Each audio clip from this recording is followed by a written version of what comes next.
Your tie is really cheesy. When it comes to ties, your wife has bad taste. I went to the alumni reunion wearing the tie my wife gave me. My classmate ridiculed my tie, however, he quickly changed his mind. You're in trouble, huh? But Sam Howard is my name. I work for a clothes firm and am 31 years old. When I started high school, I learned how to create garments. In order to become a designer in the future, I worked hard every day. After graduating, I was able to work for a clothing firm because of my hard work. I labor hard throughout my life in the hopes of one day launching my own clothes line. To be honest, perseverance finally pays off. Dreams are always possible. I was devoting myself to my career while following such naive ideas. However, this was not a straightforward industry. This isn't going to work. Our business is searching for unique designs that are different from the competition. Your work is too routine. No spark is present. Such a design would be simple enough for even a primary school student to sketch. When I first arrived at this organization, I was told the unpleasant reality. Even among our company's designers, the one who viewed my sketches was well known. We had an excellent working connection and frequently collaborated. I wanted to test myself even though I knew his direct and no-nonsense nature would result in harsh remarks. I wanted to know how a highly skilled individual would assess my drawings. That's all I have to say. Only a small number of designers can succeed in this world.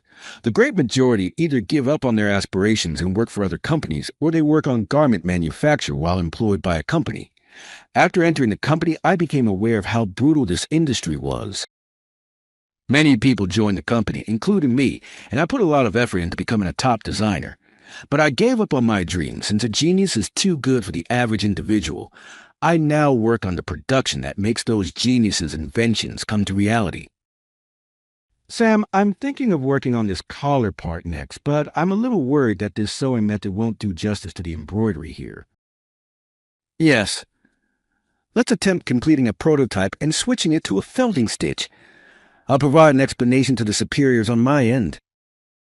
It was nice to be able to work in the field I had always liked, but lately I've been feeling a little guilty.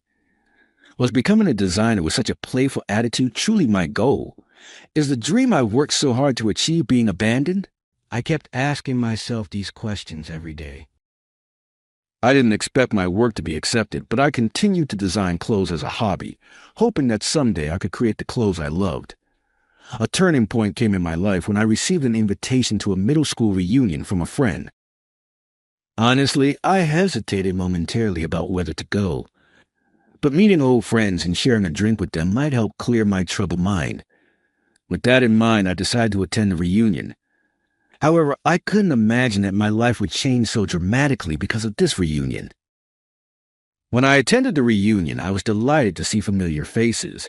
The reunion with old friends after such a long time was filled with endless conversations as we caught up with each other.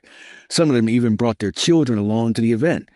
Everyone seemed to be enjoying their lives, and I watched over them with a sense of relief. Wow, Sam, you're still wearing tacky clothes as usual. The person I had been worried about attending the reunion had come to disrupt the enjoyable atmosphere of the party by making fun of me from behind. His name is Mark Sanders. His family owned a long-established boutique, and Mark was the only son.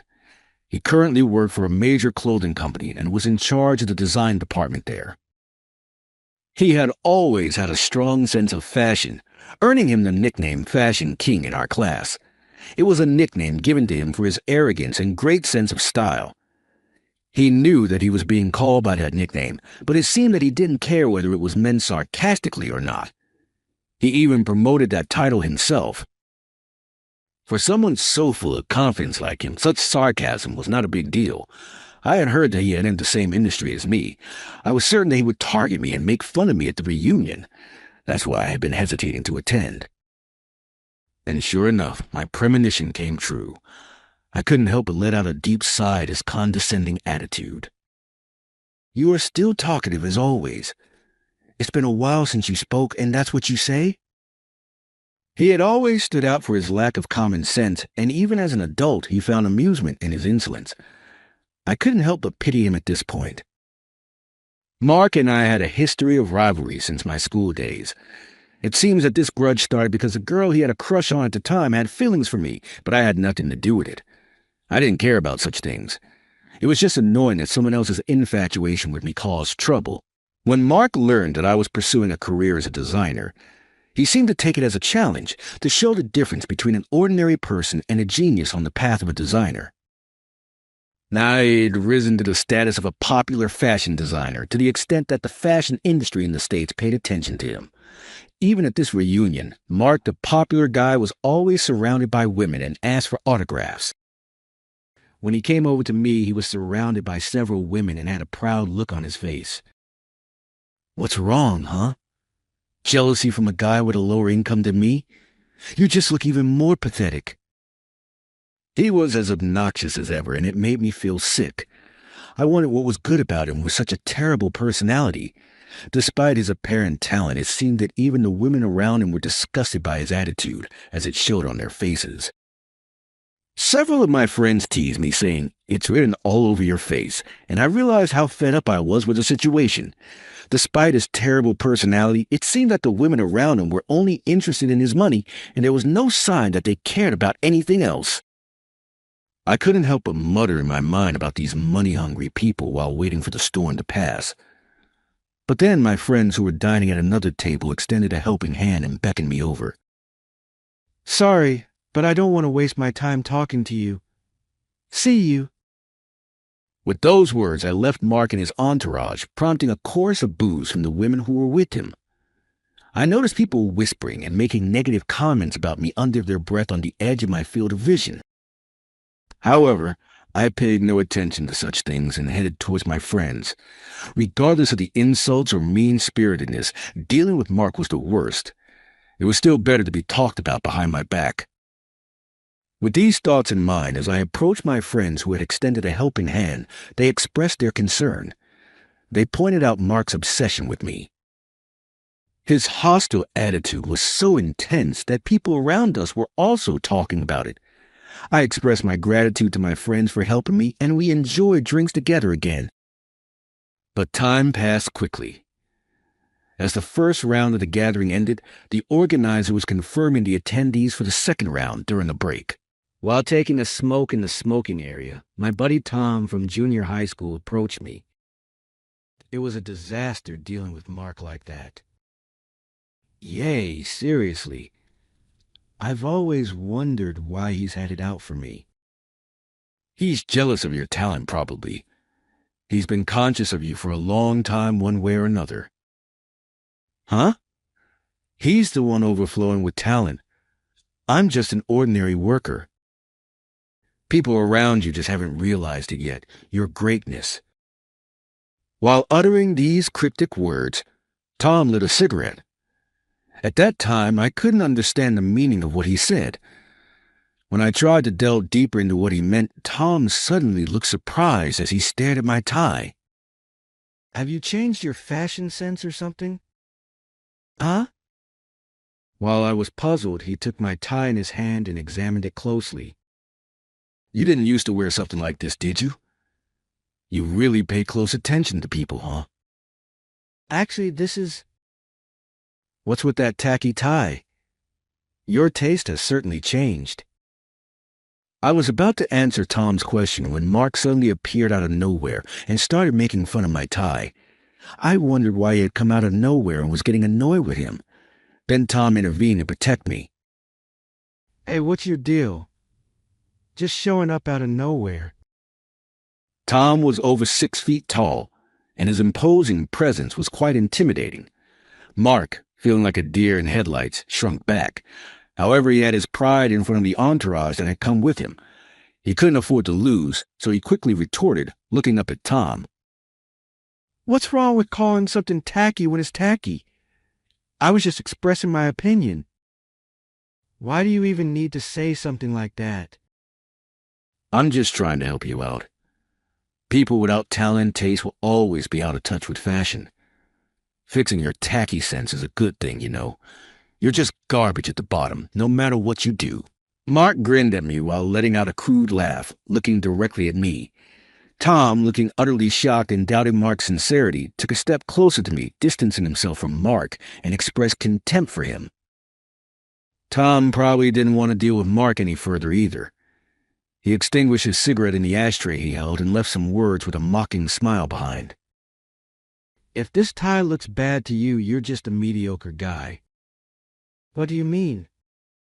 Mark showed a puzzled expression at Tom's cryptic remark. Ignoring him, Tom turned to me and signaled that he was going back to the others. "I need to talk to those guys for a bit. You should go back too instead of dealing with this idiot." Tom had only told me that because he must have known that I didn't want to be harassed by Mark and left me behind and returned to the group of friends, leaving only me, Mark, and his entourage at the scene.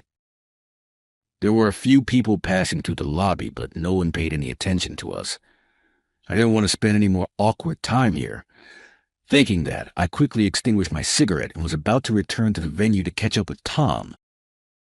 However, Mark noticed my actions and started to provoke my emotions with an inappropriate comment. "You can't even express your own opinion, huh? You're as weak-willed as ever. That's why you can't create decent designs." As I heard those words, unpleasant memories from junior high school came flooding back to my mind. Back then, I had dreamed to join a company of the brand I loved and someday sell clothes I designed. I wanted to succeed as a designer and make life easier for my hard-working parents. They often argued over money in our not-so-wealthy household. Even as a child, I wanted to help in any way I could. So I diligently practiced drawing and came up with design ideas every day. I did this even during school breaks. And one day, Mark happened to see my drawings. Mark had an exceptional sense of aesthetics, was highly regarded by everyone for his skills, and everyone praised him as a genius. It was because of him that I became self-conscious about my drawings, which he saw and ridiculed. This drama resurfaced in my mind due to Mark's words, and I began to feel more uncomfortable. "You're such a hopeless loser. Just by wearing such an unimpressive tie, it's pretty obvious." As he tried to touch my tie, I swatted his hand away and quickly distanced myself from him. Mark, with a clearly sour mood, stared at me with a suspicious expression as if wondering why I'd reacted that way and tried to close the distance between us. However, I didn't waver in the face of his glare, and I firmly held on to my tie, putting an end to his taunting words. "This is something precious that someone special made for me. You have no right to say anything about it." When he heard those words, Mark seemed momentarily surprised by my reaction, but then he quickly wore a knowing smile, deliberately provoking my emotions. "I see. That explains why it's so tacky. Did you say that again? You did marry a designer wife, right? I heard it through the grapevine." He probably deduced that the person I mentioned as someone precious was my wife. Despite his earlier indifference, Mark began to show a clear attitude change as he realized that this was my weak point. He continued with his words. "Anyway, she is probably just pretending to be a designer at some small to medium company, right? Your designs are mediocre, the colors don't match the suits, and most importantly, this tie doesn't suit you at all." Mark's entourage in the background laughed while making fun of me and my tie. And then he got carried away and uttered words that he should never have said, hurting something dear to me. "Your tie is so tacky, just like your wife's sense of style, too. Both of you have fatally bad taste. In a way, you two make a perfect couple." He said this trying to provoke a reaction from me. He wore a smug expression as if he were anticipating my response. His entourage watched with amusement, clearly expecting an interesting turn of events. However, I paid no attention to them. Instead, noticing someone behind him, I placed my hand on my forehead and let out a sigh. "You're in big trouble." "But—" His smile faded as he glared at me, clearly baffled by my words. I pointed my finger toward the person behind him, as if trying to convey the meaning of my words to him. Mark noticed this and slowly turned around to check the meaning of my words. It was at that moment, as his gaze shifted to the back, that something happened. Sierra Nolan, there, standing before us, was none other than the world-famous designer, Sierra Nolan. She was a prominent figure in the fashion industry in Paris and rarely made public appearances. However, Due to her occasional media exposure, anyone in the industry knew about this globally renowned celebrity. Beside her stood Tom, who had been with me earlier, and they both approached with a pleasant smile. "Nice to meet you, Mr. Mark. I've heard quite a bit about you from my husband," Sierra said with a refreshing smile, gradually closing the distance between us. Mark, clearly perplexed by the situation and not understanding what was happening, stammered, "About me? Yes. How you've been making fun of my husband since your school days." Sierra, with her towering height easily exceeding 6 feet thanks to her heels, loomed over Mark, who shrank back in intimidation. "I'm sorry for leaving you alone." Then, quietly approaching me from behind, Sierra's husband, Tom, apologized for inadvertently abandoning me. Sierra had been in touch with me. She told me that if I were attending the middle school reunion, I should contact her if anything happened. She said she would come to pick me up immediately. In truth, he worked in the same fashion industry as Sierra, just like me, and had some professional connections with her. Knowing that Tom had been a friend of mine, Sierra remembered that I had previously mentioned Mark and decided to inform him just to be sure. Understanding the reason for Sierra's arrival, I observed the situation, contemplating how to handle it. "What? That's just absurd." What exactly? You've been speaking as if you suddenly developed a keen sense of fashion when it comes to the tie I had him wear," Sierra interrupted, peering into Mark's face. And he realized that his wrongdoings had been exposed, including the fact that he had been eavesdropping on our conversation. Most importantly, he understood that this situation was extremely unfavorable for him and staggered backward, trembling. "No, it's just that. Are you suggesting that my design tie is tacky? Maybe your eyes aren't quite right." Upon hearing those words, Mark looked surprised. He lifted his trembling face, alternating between gazing at me and Sierra. Just as she had mentioned, this custom-made tie was a gift from Sierra to celebrate something, and the entire suit itself was a present from her. Sierra had put immense effort into every detail of this suit, thinking of me, and Mark had ignorantly ridiculed it, without knowing it was crafted by the globally renowned designer herself. Mocking a globally renowned designer's work with the tone of someone who just learned about it was nothing short of embarrassing. There's nothing more embarrassing than ignorance itself. It was as if he was exposing his own ignorance. Seeing Mark in this state, his entourage began to distance themselves from him, visibly disconcerted and casting disapproving glances. Faced with the reality of the situation, Mark couldn't find any words to utter and could only open and close his mouth like a goldfish, unable to articulate anything. "I do not know how remarkable of a designer you are," Sierra said, "but I won't tolerate you belittling the things and people I hold dear. Thinking you're inferior to the man I admire, please stop making such misunderstandings. I'll be more than happy to introduce you to the person you've been belittling." As she spoke, Sierra pulled out a document, and to our surprise, it contained the handwritten signature of a famous Hollywood star. When Mark saw this, he looked at me with confusion, and I too was visibly shaken. This document is a commitment from an actor who saw Sam's designs and wants to collaborate with him. Even a famous celebrity like him was impressed by his unique designs. Do you understand? You couldn't create something like this. Upon hearing Sierra's words, Mark seemed to think it was a lie, as he took the document from her and began reading its contents. Ignoring his reaction, Sierra turned to me, gave me a gentle smile, and said, "Congratulations. It's time for your hard work to be recognized. Could it be the design offering mentioned there?" I asked. "Yes, that's right. I showed him some of the designs you've been sending me tirelessly, even when you were working abroad." I had been sending my designs to Sierra for advice while she was actively working overseas. Despite her greater success in the field, Sierra consistently praised my designs, and her words as my common-law wife were the greatest source of encouragement for me. Never give up, because the time for your recognition will surely come. Keep creating your designs. I promise to make your dreams come true. It was because of her words that I never completely gave up on being a designer. His fashion designs have a unique sense that can be felt. He wasn't the only one who supported his work. My colleagues in the industry are also eager to work with him in Paris. They've even created openings for him. Sierra said, wrapping her arm around mine with a dreamy expression, proudly mentioning it to Mark. To succeed as a designer in the fashion capital of Paris meant possessing an aesthetic sense recognized by everyone. For Mark, he understood the significance of this. There couldn't have been a more humiliating situation. Somewhere along the way, he had become envious of me, a designer who had surpassed him and had desperately tried to undermine me. That's just a coincidence, right? Besides, those sketches might not even be your work.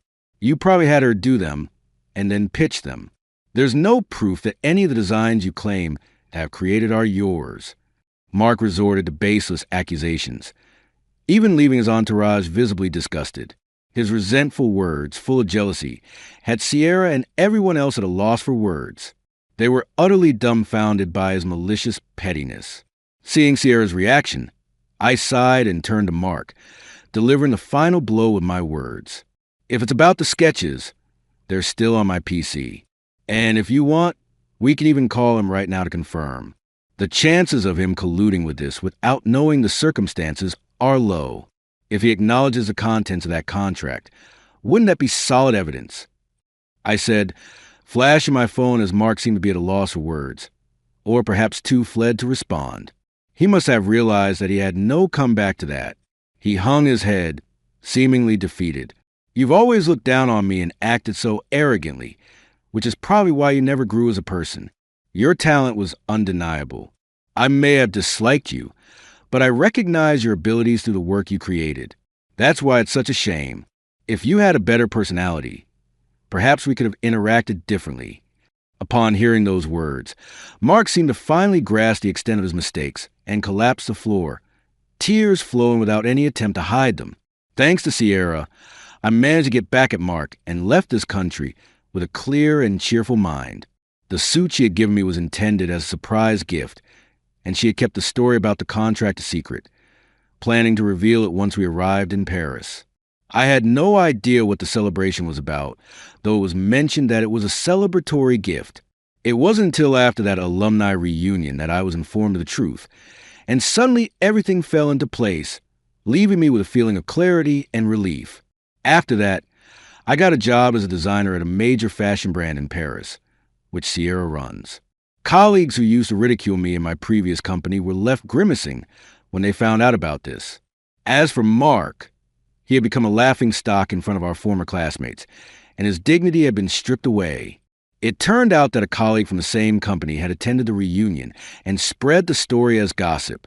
He was living with a tarnished reputation at the company, with his new nickname, Personality Disaster, and no one felt any sympathy for him.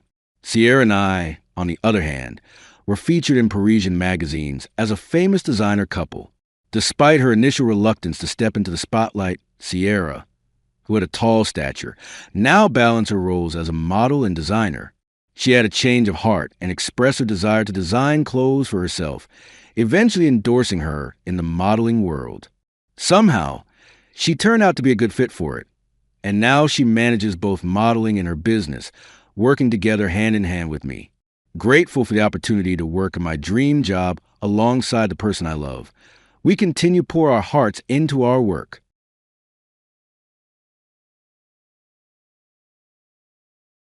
My supervisor added, "You're slowing down progress with unnecessary concerns," as he pushed the letter of termination over his plate. "We need people who prioritize deadlines." You can call me Wade Connolly. I'm 51 years old and have worked on construction projects all across Billings, Montana for 30 years. At Driftline Construction, I began as a worker and advanced to site supervisor. I am familiar with the cadence of a construction site, the sound of a well-operating generator, the appearance of a level foundation, and the sensation of well-tensioned cables. Above all, I am able to recognize when anything is amiss. I have been in charge of the 8-story office complex known as the Riverview Commercial Complex, which would be the tallest building in the city's eastern region for the previous 4 months. When they hired Justin Hawkins, a 30-something project manager recently hired from a prestigious Seattle business, the project was already behind schedule. Without ever touching any materials or interacting with the team beyond brief greetings, he spent his first day on the job site walking about with a tablet, taking notes. These temporary supports don't match the specs I pointed out to him last week, referring to the third-floor bracing's inferiority. We need to reinforce them before we continue upward. He responded the engineering team signed off on the current arrangement without raising his eyes from his tablet, moving forward as planned. Like I do with everything, I kept a record of it, including emails, notes, and pictures. It might be referred to as covering my ass. I referred to it as performing my job. I sat in the site trailer now and watched Justin wait for an unreal explosion. When surrounded, men like him expected men like me to yell, toss objects, to cause a commotion. I only gave one nod and picked up my hard hat. Said, "I'll clear out my locker."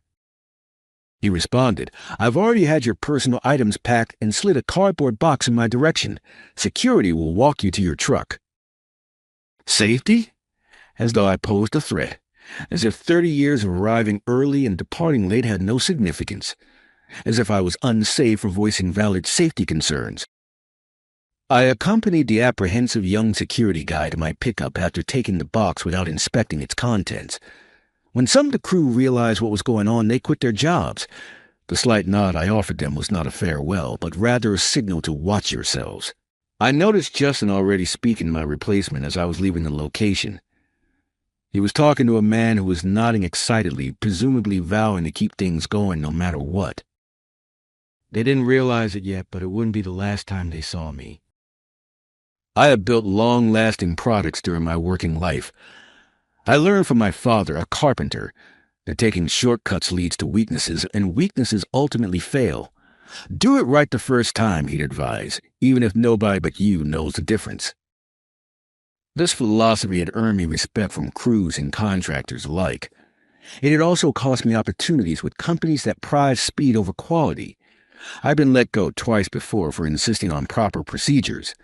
Each time I found another position within weeks. Good superintendents who actually care about code compliance aren't as common as you'd hope. My wife Elaine understood my principles even when they affected our finances. Your name is on that building as much as the developer, she'd tell me. You have to sleep at night. Driftline had been different, at least at first. The company founder, Gregory Stein, had built the company on a reputation for quality work. I joined 7 years ago when they were still mid-size, handling mostly commercial renovations and small-scale developments. Then Gregory retired. His son took over. The company tripled in size, and suddenly hitting deadlines became more important than doing things properly. The Riverview project was their largest yet, and the pressure from above was intense.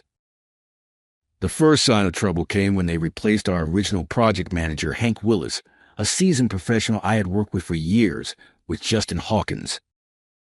"They're bringing in new blood," Hank had warned me during his last week.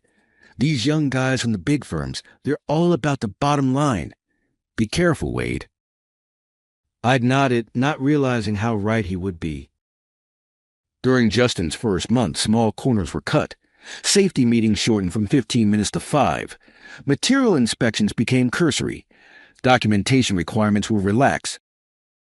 When I pushed back, I was labeled old school and resistant to change. I started keeping a separate log of all the deviations from code and best practices, digital photos stored in the cloud, copies of emails sent from my personal account, voice recordings of conversations when Montana law allowed it. The breaking point came when I discovered they had substituted lower-grade structural bolts than what the plans called for on the 4th and 5th floors.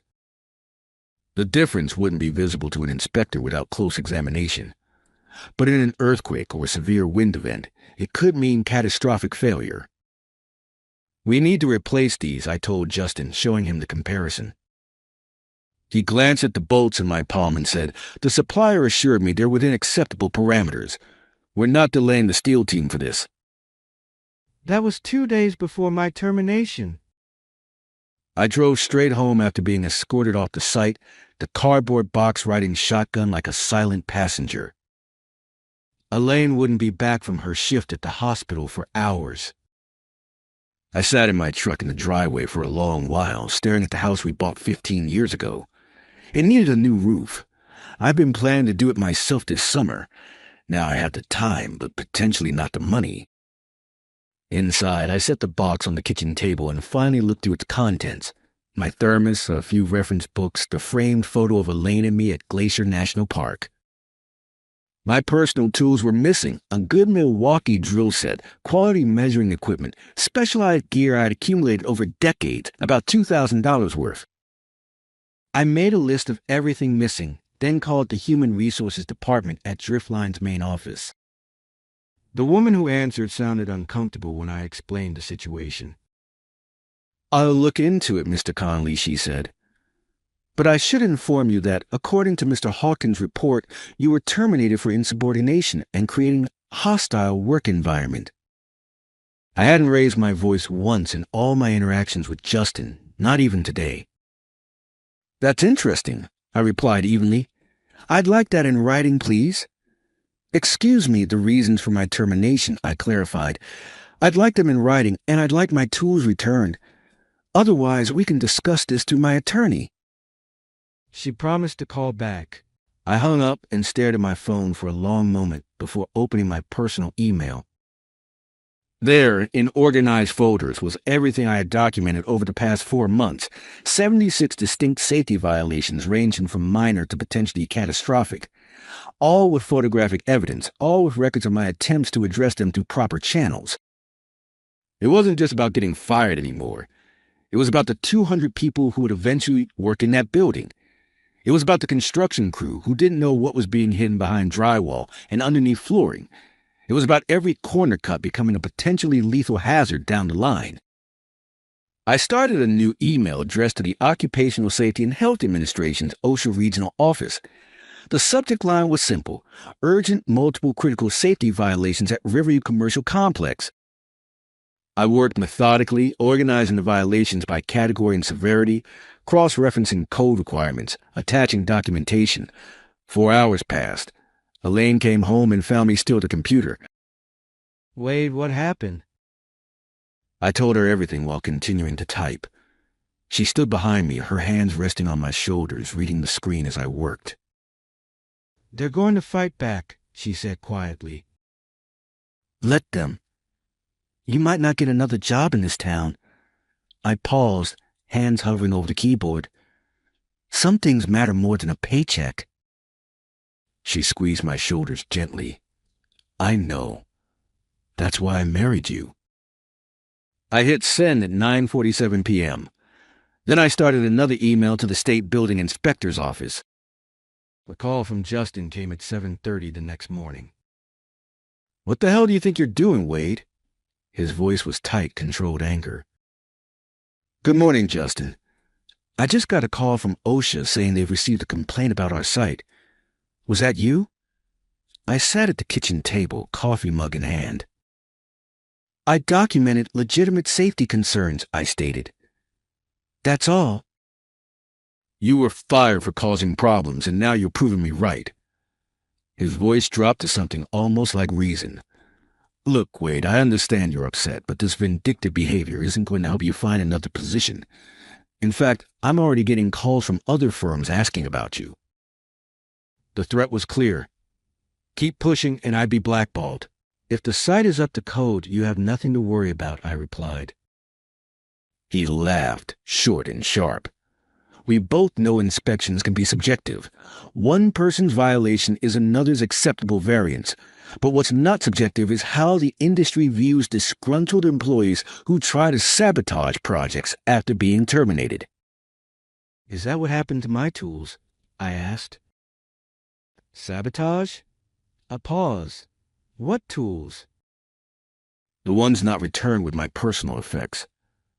I've already filed a police report for theft."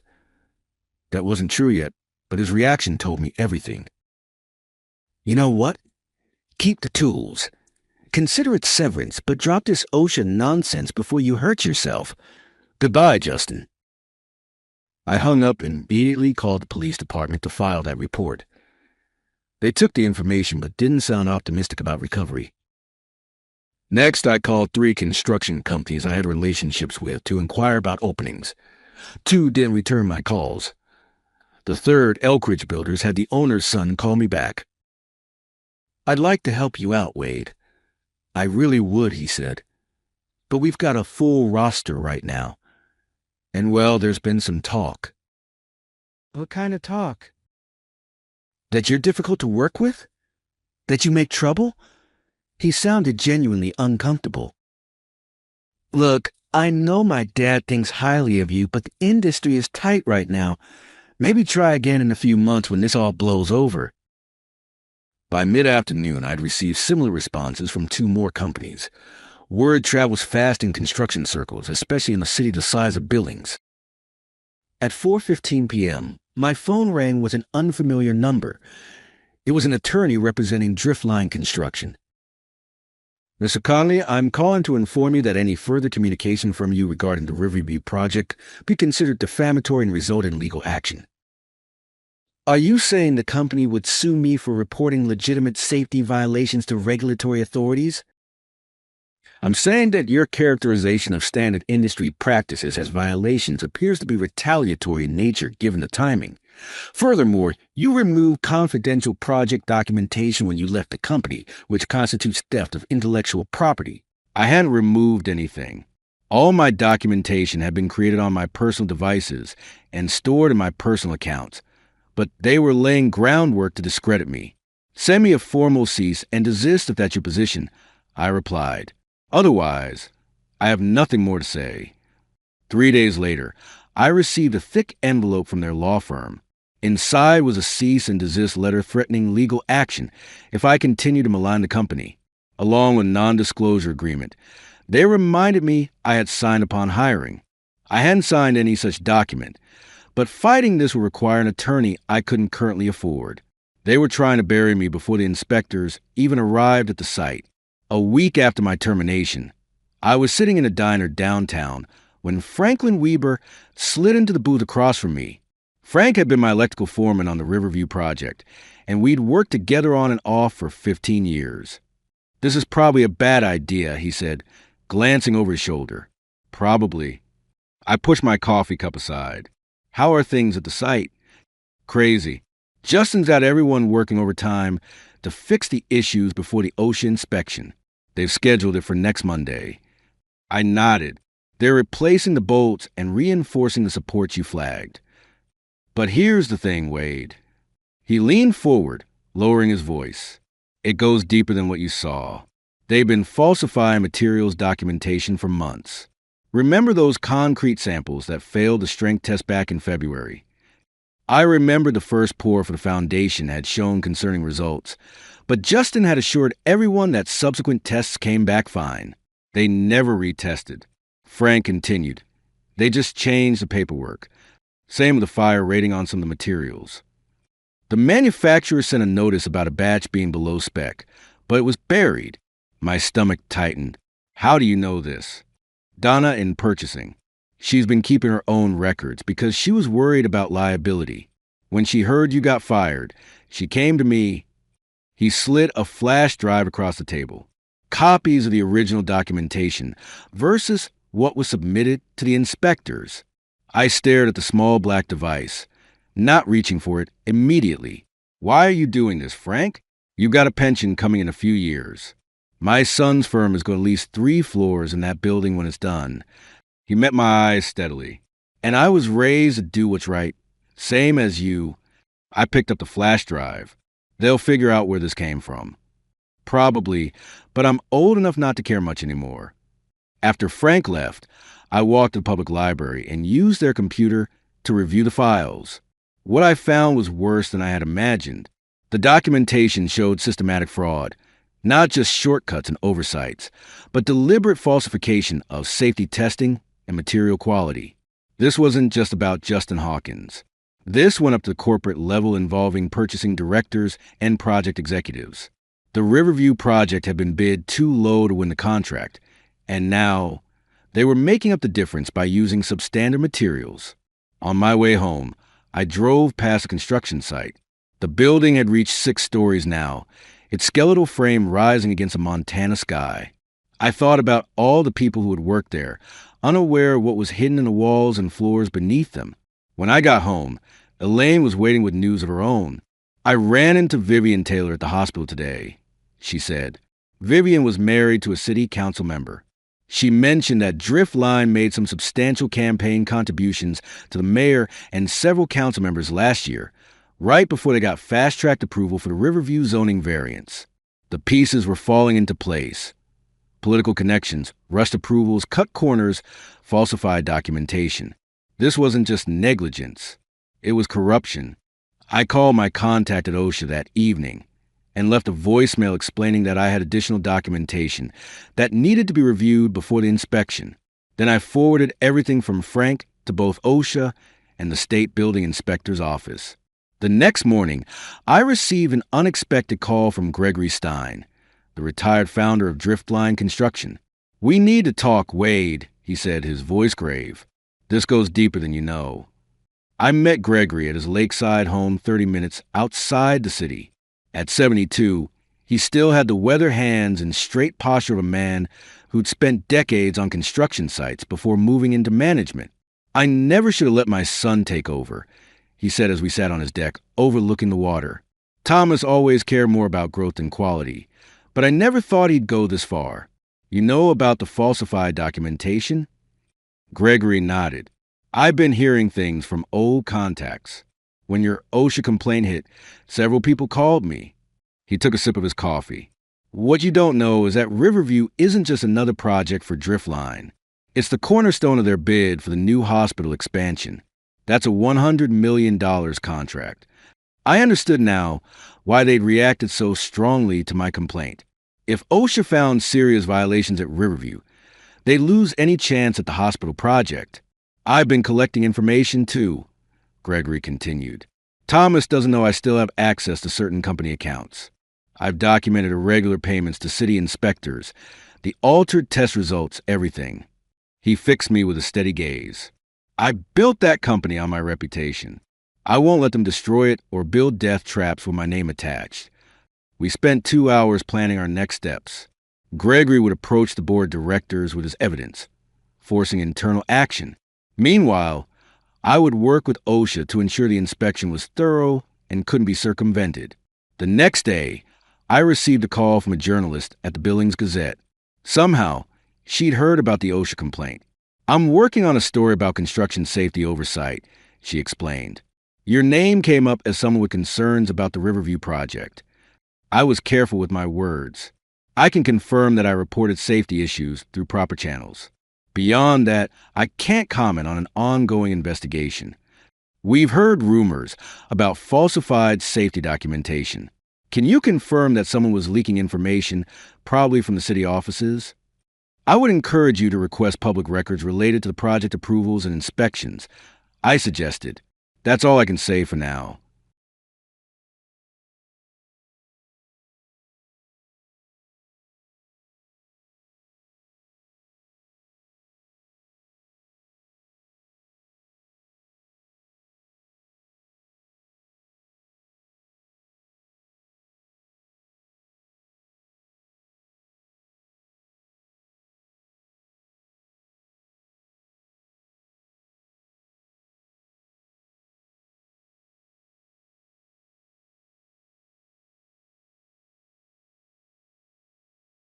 The article ran 3 days later, not naming me directly, but mentioning serious allegations from a former site supervisor regarding structural integrity and documentation practices. By that afternoon, the mayor's office had issued a statement expressing full confidence in the city's building inspection process and promising transparent cooperation with regulatory authorities. The next morning, I got a text from Frank. "OSHA here now. Not scheduled inspection, multiple inspectors." I smiled. The article had accelerated things. 2 hours later, Gregory called. "The board has called an emergency meeting for tomorrow. I'm presenting everything." "How's Thomas taking it?" "He doesn't know yet. He's at the site dealing with the OSHA situation." Everything was coming together faster than we'd anticipated. That evening, a courier delivered an envelope to my house. Inside was a formal offer of employment from Bridgewell Contracting, a respected firm based in Bozeman with a satellite office in Billings. The owner was an old friend of Gregory's, though the letter didn't mention that connection. Just before midnight, my phone buzzed with a text from Frank. "Jay terminated, effective immediately." corporate team on site, taking over project management. Justice was swift once the dominoes started falling. But I knew Driftline would try to contain the damage by sacrificing Justin while protecting the company's larger interests. They'd claim he acted alone. That corporate had no knowledge of his methods. That's why Gregory and I had agreed on one final step. Tomorrow, he would provide all his documentation to the State Attorney General's office, along with a formal request for a criminal investigation into corporate fraud. The truth was going to come out, all of it, no matter who it hurt. 3 weeks after my termination, I stood in the back of the county courthouse meeting room as the Montana Department of Labor and Industry announced their findings. Press filled half the seats with Driftline executives and city officials occupying the front row. Thomas Stein sat stiffly beside the company attorney, his face a mess of professional concern. He'd spent the past 2 weeks positioning himself as a solution rather than the problem, publicly thanking the whistleblowers for bringing isolated incidents of noncompliance to light and promising full cooperation with authorities. The commissioner's voice cut through the murmurs. Following an exhaustive investigation, we have identified systematic and deliberate falsification of safety documentation at the Riverview Commercial Complex. The violations are so severe that we are issuing an immediate stop work order on the project. Camera flashes popped as she continued. Additionally, we are recommending criminal charges against 3 Driftline construction executives for knowingly endangering public safety and worker welfare through fraudulent practices. One of those executives was Thomas Stein. I watched as he leaned over to whisper urgently to his attorney. The lawyer shook his head slightly. There would be no easy escape this time. Gregory stood at my side, his expression solemn but resolved. He'd sacrificed his relationship with his son to do what was right. Neither of us took pleasure in Driftline's public downfall, but we both understood the necessity. The commissioner finished by thanking the whistleblowers whose documentation had been instrumental in preventing what could have been a future tragedy. She didn't name us, but Thomas turned in his seat, scanning the room until his eyes found mine.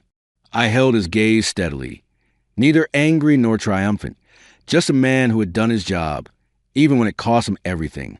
Some principles aren't negotiable. 6 months after the Riverview scandal broke, I stood on the foundation of what would become the new Billings Memorial Hospital East Wing. My hard hat had the Bridgewell Contracting logo now, and my title was Senior Project Manager. The concrete beneath my boots had been poured according to exact specifications with proper testing and documentation. Every step of the process had been methodical, verified, and done right the first time. The Riverview building had been taken down to its foundation and was being rebuilt by a coalition of local construction firms under intense regulatory scrutiny. Driftline Construction no longer existed. The company had dissolved after criminal indictments and civil lawsuits made it impossible to continue operations. Thomas Stein had taken a plea deal in exchange for testimony against other executives and the city officials who had looked the other way. Gregory had sold his retirement home to help establish a fund for construction workers who had lost jobs in the aftermath. Not everyone had supported my actions. Some in the industry still viewed me as the man who brought down a major company and cost people their livelihoods. Others quietly thanked me for standing up for standards that protected everyone. Frank Weber was my electrical superintendent now. Donna from purchasing had joined Bridgewell. 2. We brought over several good people who shared our commitment to doing things properly. Elaine and I had finished putting the new roof on our house ourselves, working evenings and weekends. The physical labor had been therapeutic after months of legal meetings and depositions. Ready for the inspection? My assistant asked, approaching with a clipboard in hand. Always, I replied. I'd learned that doing the right thing rarely came without cost. But I'd also discovered that I could sleep at night, look my wife in the eye, and face myself in the mirror each morning. Some victories are measured not in what you gain, but in what you refuse to lose.